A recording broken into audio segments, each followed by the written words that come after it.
Evangelio de nuestro Señor Jesucristo según San Juan. A la hora de pasar de este mundo al Padre, Jesús dijo a sus discípulos: «Todavía tengo muchas cosas que decirles, pero ustedes no las pueden comprender ahora. Cuando venga el Espíritu de la verdad, Él los introducirá en toda la verdad, porque no hablará por sí mismo, sino que dirá lo que ha oído y les anunciará lo que irá sucediendo. Él me glorificará porque recibirá de lo mío y se lo anunciará a ustedes. Todo lo que es del Padre es mío. Por eso les digo, recibirá de lo mío y se lo anunciará a ustedes». Palabra del Señor.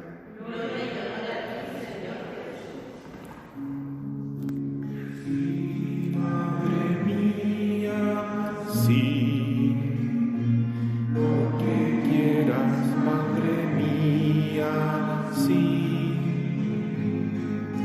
Sí, Madre mía, sí. Lo que quieras, Madre mía, sí. Lo que quieras, Madre mía, sí. Tomen asiento. Queridos hermanos, este Evangelio de Juan, en el capítulo 16, va preparando la fiesta de la Ascensión del Señor. Comienza el primer versículo 12, diciendo que cuando llega la hora en que Jesús tiene que transitar, no tiene que pasar de aquí hacia la derecha del Padre Dios, les da sus últimas instrucciones. Y entonces empieza a anunciar Jesús la venida del Espíritu Santo. Ayer escuchábamos que Cristo decía: les conviene que yo me vaya porque así el Espíritu los va a ir animando y les va a ir haciendo realizar cosas mayores que yo inclusive. Es decir, el Espíritu Santo nos transforma en otros Cristos. Poco a poco nos va cristificando. Y hoy día dice otra dimensión de esta conveniencia de que venga el Espíritu Santo. Jesús dice: me gustaría decirles tantas cosas, me gustaría explicarle tantas otras, pero ustedes no son capaces de entenderlas ahora. No solo porque el entendimiento nuestro es limitado, porque somos simplemente humanos, no somos ángeles. También nuestro pecado a veces nos entorpece la inteligencia, sino que todavía no es necesario tal vez que ciertas cosas se sepan. Se van a ir aclarando a su debido tiempo, dice el Señor.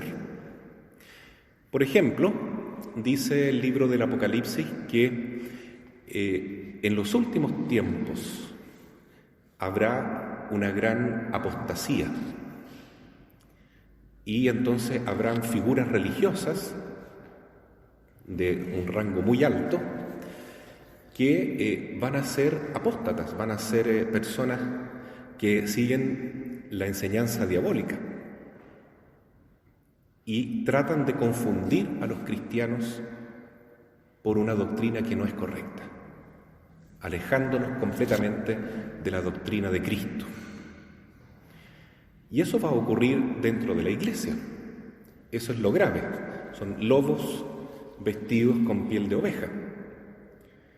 No se crean ustedes que esto va a ser solo en el mundo, en la gente laica, los masones, los satánicos, personas que ya se sabe que siguen al mal.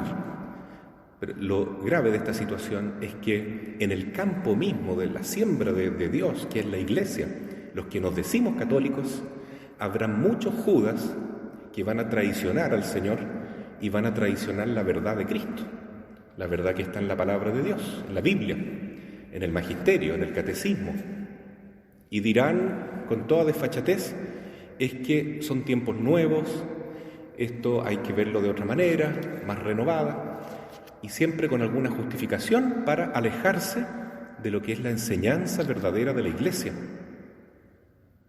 Eso es lo que se llama la gran apostasía. ¿Cómo irá a hacer eso? No lo sabemos muy bien, solo sabemos que va a ocurrir. En los últimos tiempos, la Virgen de Fátima, que celebramos mañana, y la Virgen en otras apariciones marianas también, nos alerta sobre esta situación y dice que es grave lo que va a suceder. Entonces tenemos que estar preparados, tenemos que ser cristianos fuertes, maduros y seguir adelante en la Iglesia, porque tenemos que confiar en el Señor.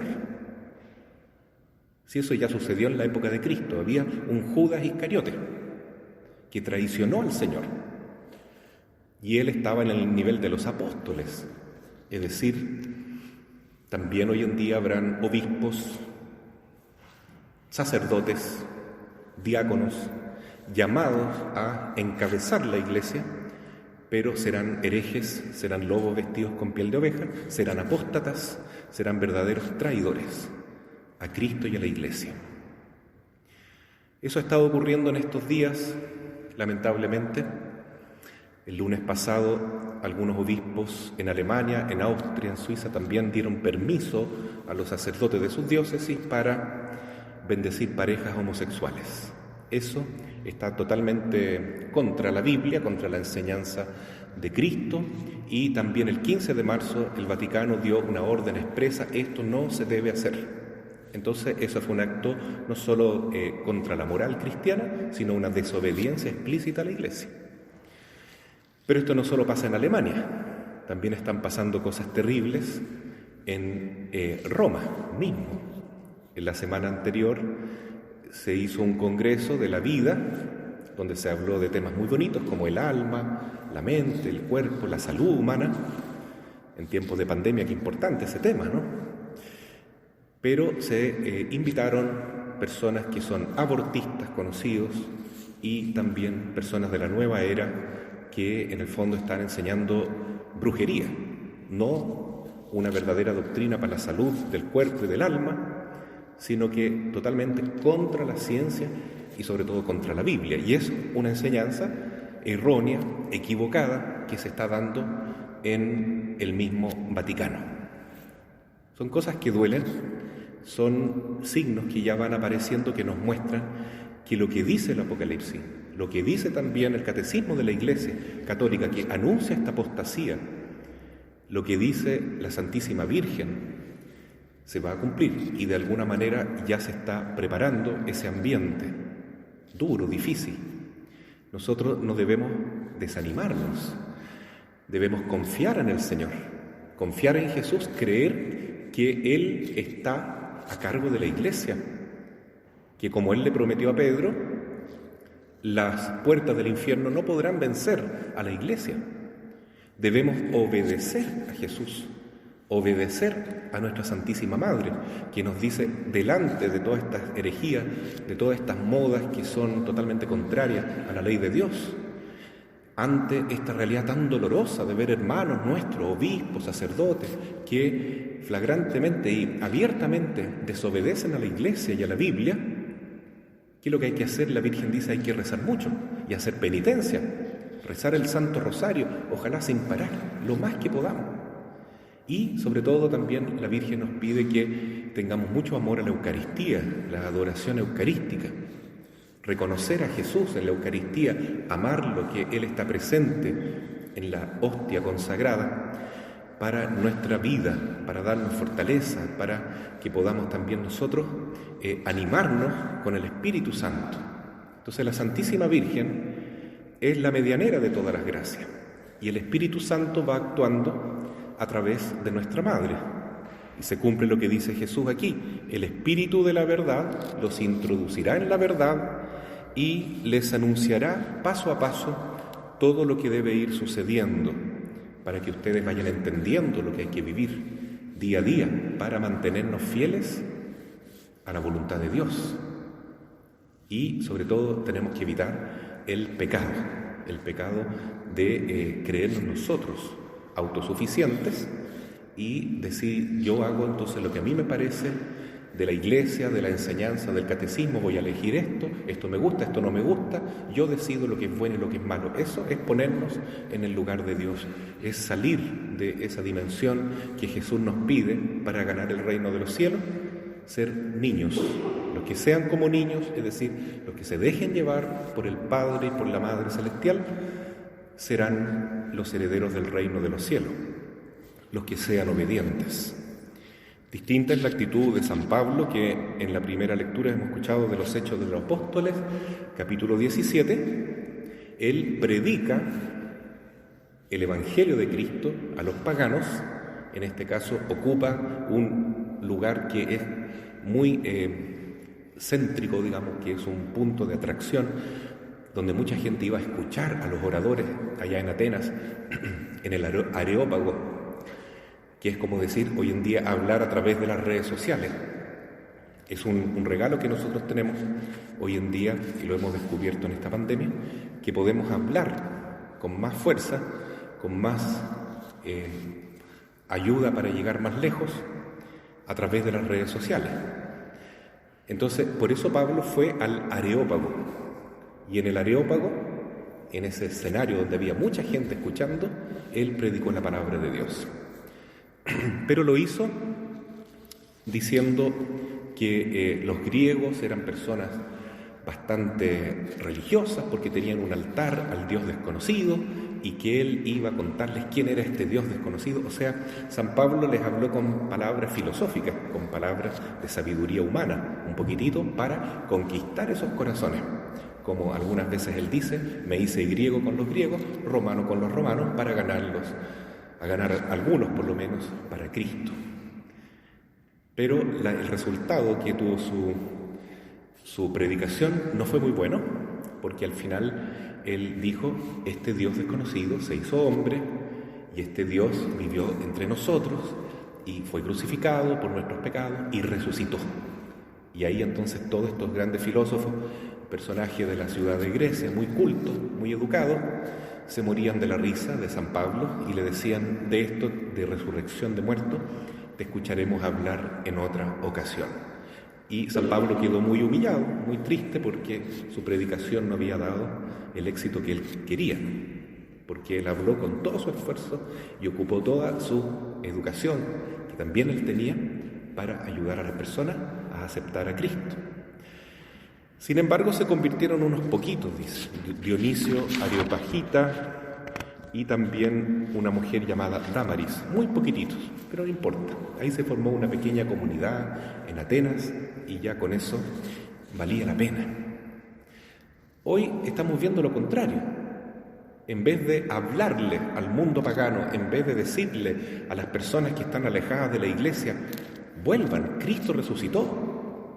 Estamos llevando a la iglesia personas que son del mundo pagano para que nos hablen a nosotros, como pasó la semana pasada, en un congreso a favor de la vida, a favor de la salud humana. Escuchamos entonces personajes que están a favor del aborto y a favor de la brujería. Es totalmente una locura lo que está pasando.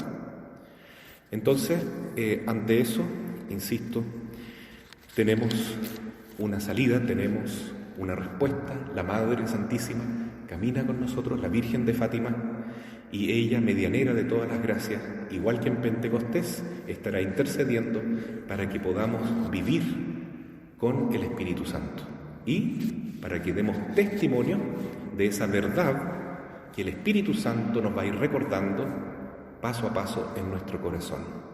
Y con ese Espíritu Santo, el pueblo fiel, como dice el Santo Padre Francisco, usted es el santo pueblo de Dios, ¿no es cierto? Entonces, refiriéndose especialmente a los laicos, también por supuesto a la jerarquía, pero principalmente a los laicos, podrán con el Espíritu Santo distinguir dónde están los verdaderos pastores y dónde están aquellos que están asociándose con el mundo y con las enseñanzas del maligno. Entonces es un tiempo de prueba para la Iglesia, para nuestra fe, como lo ha sido la pandemia. En la pandemia, a pesar de tantas restricciones para venir a la Iglesia, muchas personas se han acercado más aún y han intensificado su vida espiritual. Y eso es una maravilla. Pero otros tantos, el poquito de fe que tenían, realmente lo han perdido. Es una pena. Pero hoy el Espíritu Santo es nuestra esperanza. Pentecostés ya se acerca. Y el Espíritu Santo nos vendrá por intercesión de María y por mediación de ella. Entonces a nuestra Madre, la Virgen de Fátima, nos encomendamos, nos consagramos a su corazón inmaculado y escuchamos su voz de esperanza. Al final de todas estas tribulaciones, de todos estos problemas, dice ella, mi corazón inmaculado triunfará. Y habrá un tiempo de paz para la Iglesia, para los cristianos, donde muchos van a poder convertirse y reconocer a Jesús como nuestro único Dios y Salvador. Es la promesa de la Virgen en uno de sus secretos, me parece que en el segundo secreto. Así es que estemos tranquilos, contentos, pero también alertas. Tenemos un enemigo que quiere engañarnos y que se ha introducido inclusive dentro de las filas de nuestra propia iglesia jerárquica. Pero son pocos, gracias a Dios. Escuchemos a los buenos pastores, a los obispos, como el que tenemos acá en Villarrica, que nos conducen por una verdad consecuente con la enseñanza de Cristo y del catecismo, y tantos otros pastores, y el mismo Papa también, ¿no?, que nos ha enseñado cosas tan buenas, tan bonitas. A veces el Papa también nos deja un poquito perturbados con algunas actitudes, pero como cristianos tenemos que ser maduros y decir, bueno, yo selecciono entonces lo que me parece bien del Papa, sobre todo cuando él habla ex cátedra y cuando está hablando cosas tan maravillosas como proclamar el año de San José, el año de la familia que estamos viviendo. Pero a veces cuando el Papa hace cosas como permitir que se introduzca la Pachamama, que es un ídolo, que es una cosa de brujería dentro de la Iglesia, uno no entiende por qué pasan estas cosas. Y como cristiano, uno no debe decir, no, si el Papa es infalible en todo, nunca se equivoca. Mentira, se puede equivocar. Solamente no se equivoca cuando está hablando ex cátedra, con la voz del Espíritu Santo y con la inspiración que Jesús le regaló. Lo que tú ates en la tierra quedará atado en el cielo. Pero como ser humano se puede equivocar. El mismo Pedro, que era el primer papa, se equivocó. Después de esa proclamación, tú eres Pedro, sobre esta piedra edificaré mi iglesia, Mateo 16. El mismo Pedro tomó una actitud muy humana y le dice a Jesús, tú no puedes crucificarte, no puedes sufrir, tú no puedes pasar por la pasión. Y Jesús, que recién le había dicho, tú eres el primer papa, sobre ti construiré la iglesia, le dice ahora, aléjate de mí, Satanás. Entonces, un apóstol de Dios, incluso un obispo, puede en algunos momentos ser un verdadero instrumento de Dios y en otros momentos ser un instrumento del enemigo. Lamentablemente es así nuestra pobre realidad. Y en la Iglesia todos estamos, ¿no es cierto?, de alguna manera sujetos al error y a caer y a dar mal ejemplo. Por eso el Papa Francisco siempre nos dice, recen por mí, oren por mí, yo necesito la oración del pueblo santo. Y todos necesitamos. Quien habla, todos los sacerdotes, especialmente en estos tiempos difíciles, necesitamos más que nunca la oración de nuestros hermanos en la Iglesia. El Santo Rosario entonces nos va a sacar adelante y el amor a Cristo eucarístico principalmente. Así sea. Amén.